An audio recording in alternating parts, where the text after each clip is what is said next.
রোহিতের পর কি তিনি ভারতের অধিনায়ক হতে চান? সিডনি টেস্টের মাঝে মুখ খুললেন বুমরা।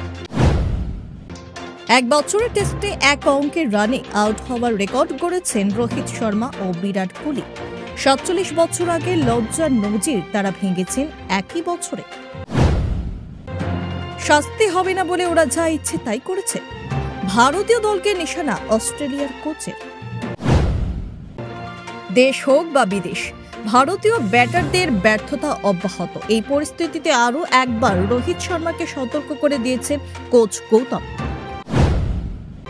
বিশ্ব টেস্ট চ্যাম্পিয়নশিপে নেই রোহিতেরা, ভারতকে হারিয়ে ফাইনালে অস্ট্রেলিয়া।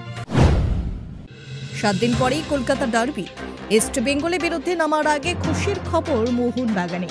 মাঠে না নেমেই দ্বিতীয় স্থানে থাকা বেঙ্গালুরু এফসির থেকে পয়েন্টের ব্যবধান বাড়ল সবুজ মেরুনের। 10 জনে খেলে 2 গোল। পিছিয়ে থেকেও শেষ মুহূর্তে জয় রিয়ালের। লা লিগার শেষে মাদ্রিদ। টানা ব্যর্থতাতেও কোহলির ভাবনায় অবশ্য নেই। আর কতদিন খেলতে চান দেশের হয়ে, উঠছে প্রশ্ন।